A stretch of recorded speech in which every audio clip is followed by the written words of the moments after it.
Halo, jumpa lagi di pembelajaran geografi. Kali ini kita akan membahas materi tentang pendekatan geografi.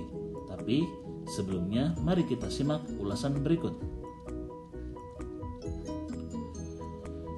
Terdapat banyak peristiwa dan fenomena yang terjadi di permukaan bumi, seperti peristiwa yang berkaitan dengan gejala cuaca dan iklim, berkaitan dengan bentang alam atau topografi, berkaitan dengan gejala sosial seperti angka kelahiran yang tinggi,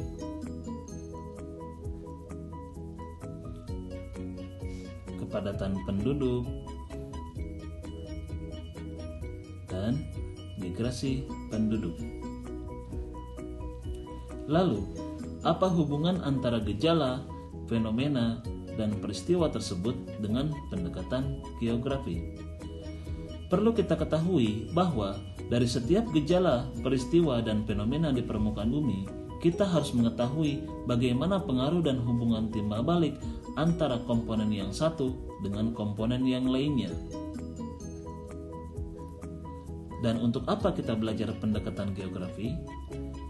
Pendekatan geografi berfungsi untuk memahami berbagai fenomena dan permasalahan yang terjadi di permukaan bumi.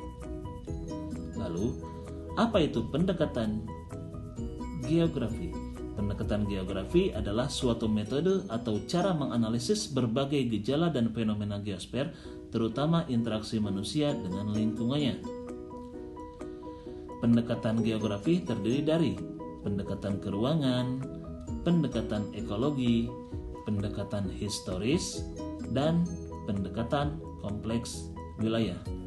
Mari kita bahas satu persatu. Yang pertama, ada pendekatan keruangan. Pendekatan keruangan terbagi menjadi 3.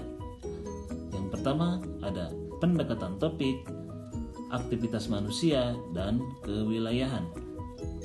Pendekatan topik yaitu pendekatan yang menekankan pada topik permasalahan. Contoh, terjadi bencana kelaparan di wilayah A, maka topiknya adalah tentang kelaparan. Pendekatan keruangan yang kedua adalah pendekatan aktivitas manusia. Pendekatan ini lebih menekankan kepada aktivitas manusianya. Contoh, terjadi peristiwa aktivitas masyarakat di pusat perbelanjaan, aktivitas penebangan hutan,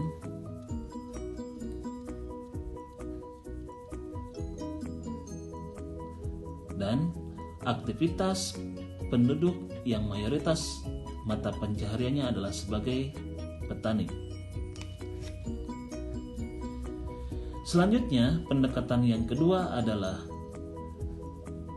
pendekatan ekologi. Pendekatan ekologi adalah pendekatan yang mengkaji fenomena atau peristiwa yang menitik beratkan kepada faktor lingkungan dan pengaruhnya terhadap lingkungan.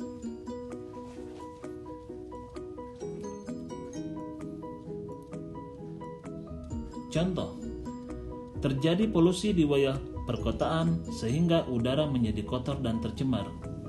Dari peristiwa gejala tersebut, kita bisa melihat bahwa peristiwa tersebut hanya dilihat dari pengaruhnya terhadap lingkungan.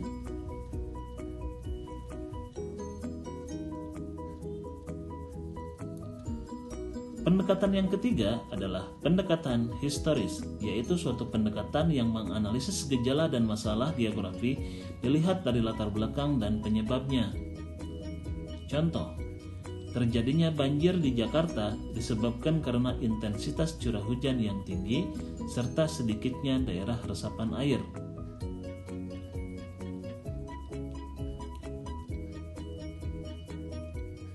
Berikutnya adalah pendekatan kompleks wilayah, yaitu pendekatan yang mengkaji dan menganalisis fenomena dan peristiwa yang membawa pengaruh secara keruangan dan ke lingkungan.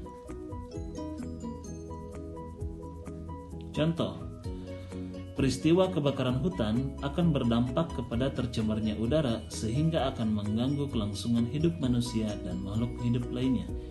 Dari contoh ini kita bisa melihat bahwa dampak dari gejala ini adalah tidak hanya berpengaruh terhadap lingkungan, tetapi berpengaruh terhadap aspek-aspek yang lainnya seperti pada kehidupan manusia dan ekosistem yang lainnya.